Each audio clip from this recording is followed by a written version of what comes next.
Luis Akenji, great to have you here in the Policy Pathways Towards 1.5-Degree Lifestyles project by Zoe. Luis is the managing director of the Hot Cool Institute, and he basically developed the 1.5-degree lifestyles approach. And if not done, please take a look at the extremely inspiring publication on the 1.5-degree lifestyles. You can find it at the Institute for Global Environmental Strategies. His work is groundbreaking, and he will share some insights with us regarding the question of individual household choices and the connection with larger infrastructures, the role of market mechanisms and efficiency, limiting opportunities, but also the broader concept of sustainable lifestyles, especially regarding the role of equity and budgets and well-being, etc. I don't want to spoil his whole presentation here, and the stage is yours, Luis. We're looking forward to your intervention. Thank you so much, Christoph. And it's really, really wonderful to be working with you on this topic.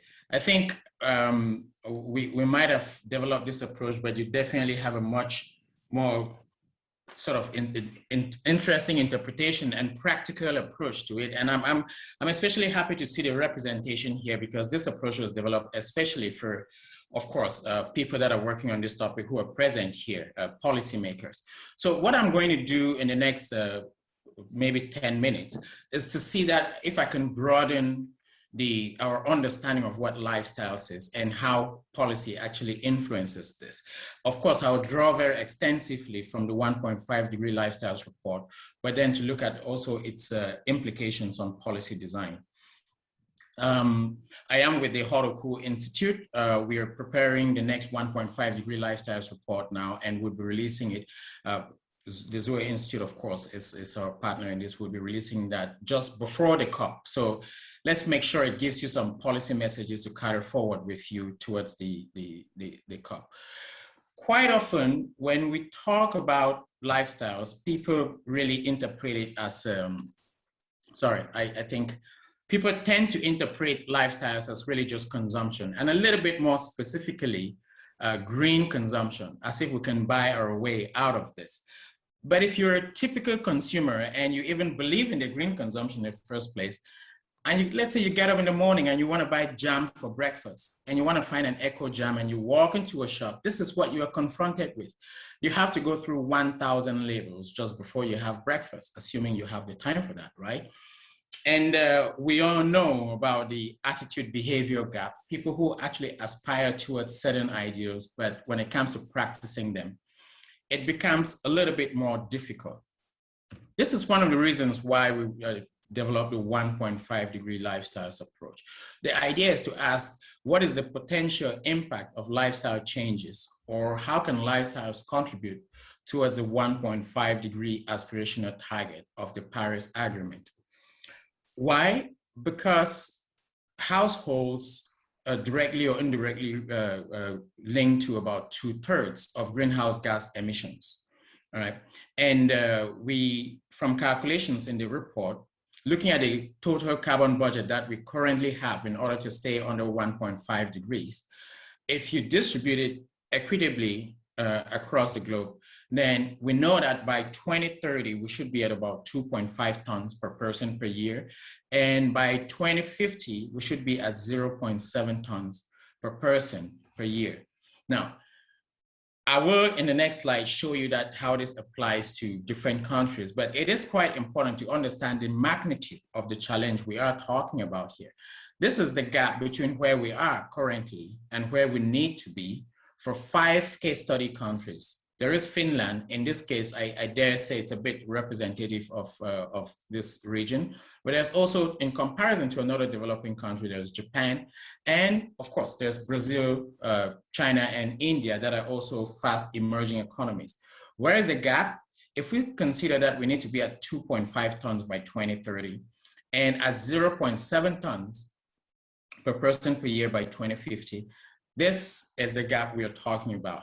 It's about 90%, the need for about 90% reductions in lifestyle carbon footprints.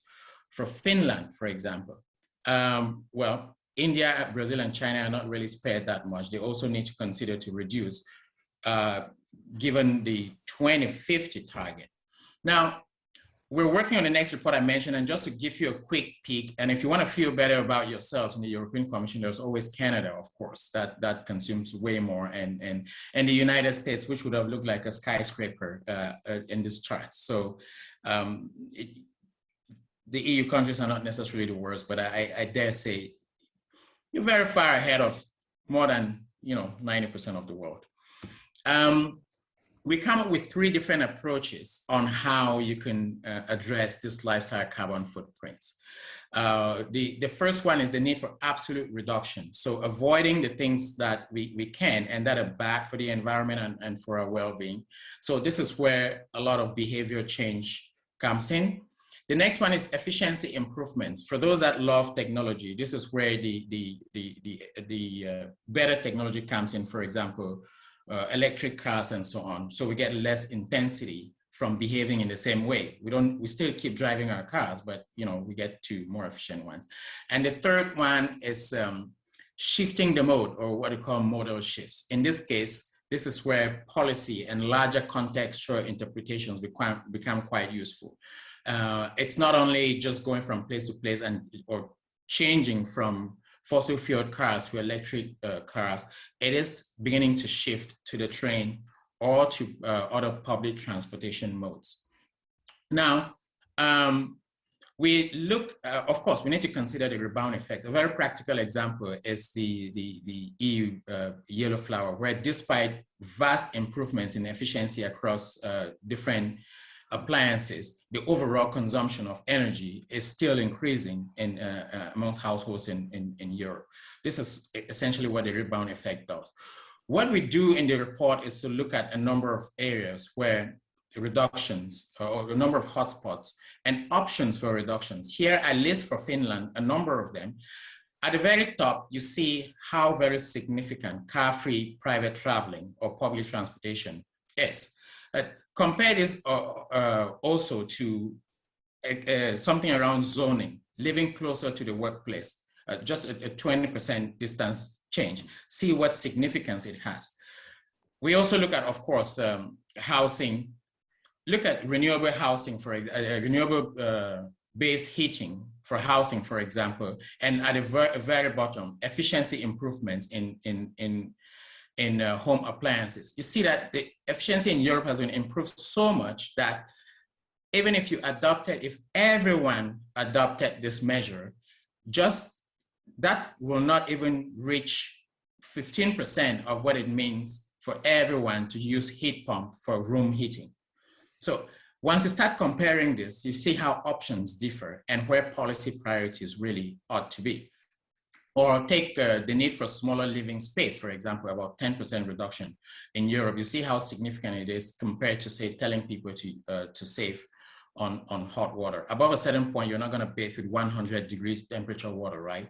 So there are lots of things to consider when you're designing policies like this.